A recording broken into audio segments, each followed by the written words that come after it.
আমি এই নির্বাচনে অংশগ্রহণ করবো না। কিন্তু আপনারা যদি বলেন এই নির্বাচনে আমার অংশগ্রহণ করা উচিত, দেশের মানুষ আমাকে এবং আমরা সিদ্ধান্ত গ্রহণ করবো আপনাদের সম্মতির ভিত্তিতে। সমাজী বন্ধুরা, নির্বাচন অত্যন্ত কাছাকাছি সময় এসেছে। আমাদের জাতীয় জনগণ সিদ্ধান্ত নিবে। ইতিমধ্যে জোটের রাস্তা খুবই ছোট হয়ে এসেছে, তাদের পোষাচ্ছে না বিএনপির সাথে। কারণ মানুষ চায় বিএনপির প্রার্থী, জোটের নেতারা চায় তারা জোট এবং নোটের বলে হেলিকপ্টারের করে নিতে হবে। এই বাংলাদেশের মানুষ, সাধারণ মানুষ, আমাদের হেলিকপ্টার নয়, আমরা বাঁচিয়ে নেব না। আমি আপনাদের সন্তান, আপনাদের লক্ষ সত্য হাতের মানুষ, আজ আপনাদের দিকে ফিরে এসেছি, আপনাদের কাছে এসেছি।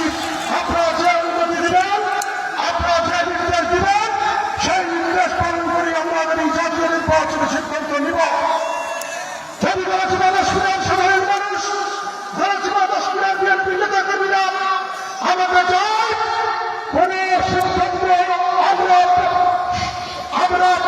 প্রত্যাগ দিব না।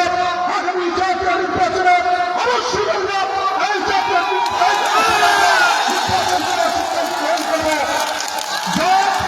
এবং কেন্দ্র যে কোনো সিদ্ধান্ত নেই না কেন সিদ্ধান্ত নেবে, সেই সিদ্ধান্ত আমাদের সিদ্ধান্ত আপনারা ধরে নিতে পারেন। এখানে বিএনপির প্রার্থী থাকবেন,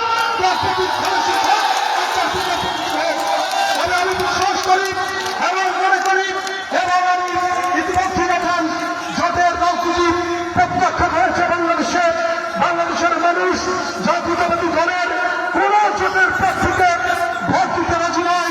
তারা বিএনপির প্রার্থী চায় এবং বিএনপির নেতৃত্বে সারা দেশের উন্নয়ন চায়। আমরা হিন্দু মুসলমান তাদের কাশ্মীরের জনপদে বসবাস করেছি। হিন্দু মুসলমান ভাই হিসেবে আমরা এই সমাজে বসবাস করেছি। আমরা ঐক্যবদ্ধভাবে এই জনপদকে উন্নয়ন করব। রাজনৈতিক কারণে দেশের পরিস্থিতির অবকাশে প্রশাসনের ভাইদেরকে বলব, নির্বাচনের পরিবেশ তৈরি করুন। কোন রাজনৈতিক দলকে অহিন্দু হয়রানি করবেন না। মানুষ যাতে মৃত্যুদায় ভোট দিতে আসতে পারে এবং নির্বাচনের মাঠে কাজ করতে পারে।